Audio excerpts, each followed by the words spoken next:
Let's take a look at muscle anatomy, looking at how we go about naming the various muscles that we'll see.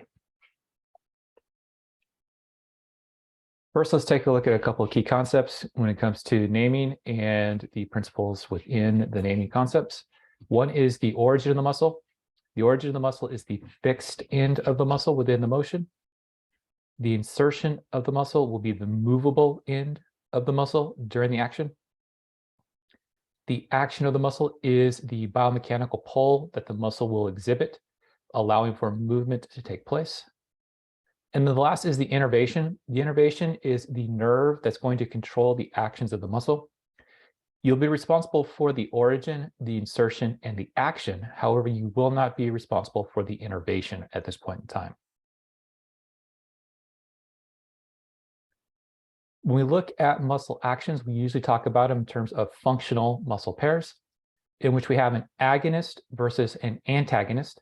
The agonist is going to be the muscle performing the motion that we want. The antagonist is going to be the motion or the muscle that's going to be performing the opposite movement. We then get the primary and the accessory muscles. The primary muscle is the muscle that's going to be doing the principal action, whereas the accessory is going to be the muscle that will be assisting the primary. We then get structural support muscles. Those are muscles that are going to provide an ability to stabilize the joint or the articulation. And then we have the dynamic movers. The dynamic movers are the muscles that will be performing the motions at the articulations or at the joints. So we have our primary movers, we have our agonists, we have our antagonists, and we have our accessories. But what are the types of motions that we'll see? And so this goes back to something we looked at previously. And so we have our paired motions. We have our flexions that are extensions. We have our abductions and our adductions. We have our elevations and our depressions. We have our supinations, our pronations. We have our inversions, our eversions.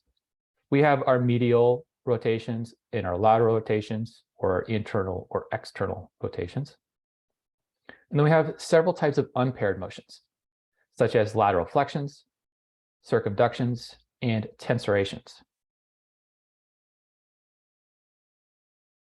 So how do we go about naming the muscles, knowing that we have these principal actions taking place? Well, we can name it based off of the fiber arrangements, the locations, the sizes, the number of origins or the number of heads of the muscle, the shape that the muscle takes, or based off of its origins and its insertions, or off of its actions that it might take place. So how do we go about looking at in terms of fiber arrangements? We have our rectuses, which are going to be parallel to the long axis of the body. We have our transverses, which are going to be, or transverse muscles, which are going to be perpendicular to the long axis of the body. And then we have our oblique muscles, which are going to be at some sort of angle to the long axis of the body. What about by location? Well, we can have things that are superficial. Those are closer to the surface. We can have profundus muscles, which are deep to the superficial muscles. We can also reference it based off of the bone or the attachment sites.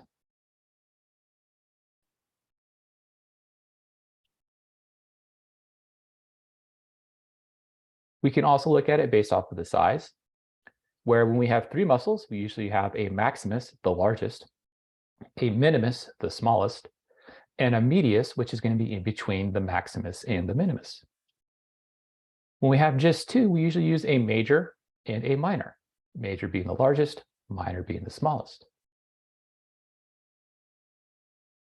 If we look at it based off of the length of the muscle, the brevis is going to be the shortest, and the longest is going to be the longer. We can do it based off of the number of origins or the number of muscles within a muscle group, in which we have a biceps, and that means that we have two, a triceps, that means we have three, or a quadriceps, that means we have four. We can do it based off the shape of the muscle, in which we have a deltoid, which is a triangular or a deltoid shape, a shape of the Greek letter D. We can have a trapezius muscle, which is trapezoidal in shape. We can have a rhombidius muscle, which a lot of books just simply call rhomboid now, which is the rhomboid shape. We can do it based off of the origin and the insertion, such as the sternocleidomastoid, where the origin is going to be off the sternum and the clavicle, and the insertion is going to be on the mastoid tuberosity of the temporal bone. Or we can do something like the sternohyoid, which is going to have its origin on the sternum, and its insertion is on the hyoid bone. Or we can do it based off of action, such as flexors, which is going to flex the joint, pronators, which are going to pronate the appendage, or extensors, which are going to extend the joint. So we have all our Navy principles, and we have all of our action principles. But what about the various muscles that we're going to see when we start exploring the muscles of the body? Well, let's start with the trunk muscles. And so in the posterior trunk muscles, we divide them into a superficial, an intermediate, and a deep layer. The superficial muscles are going to provide means for moving the scapula or the upper extremity, whereas most of the intermediate and almost all of the deep muscles, their principal action is going to provide for an erect body posture or allow for rotation and or lateral flexion of the vertebral column.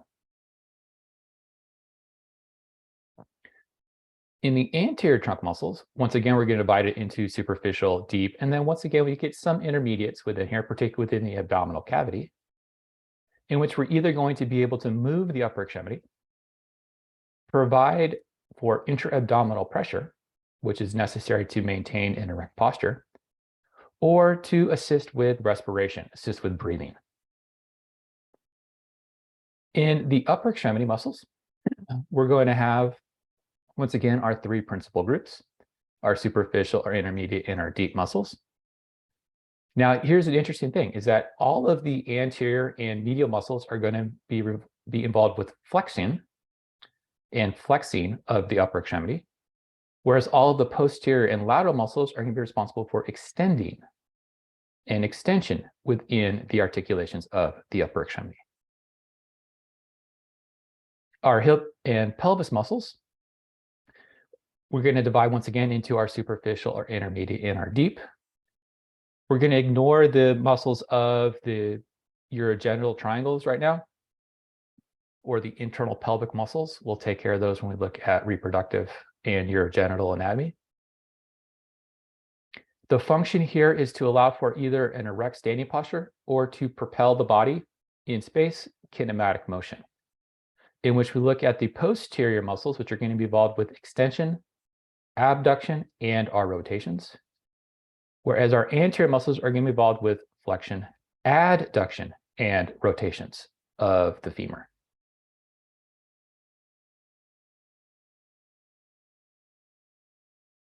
The muscles of the thighs, just like with everything else, will be divided into three groups: our superficial, our intermediate, and our deep. The function here is to allow for propulsion of the body through space, or to stand and or sit. That is to raise and lower the body.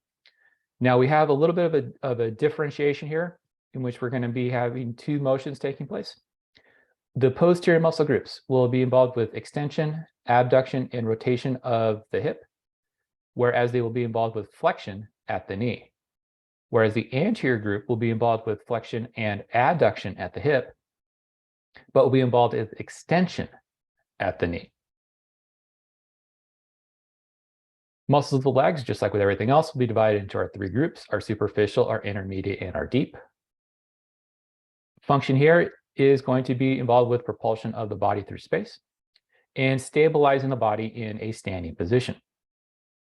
The posterior groups are going to be involved with plantar flexion at the ankle and flexion of the toes, whereas the anterior group are going to be involved with dorsiflexion at the ankle and extension at the toes.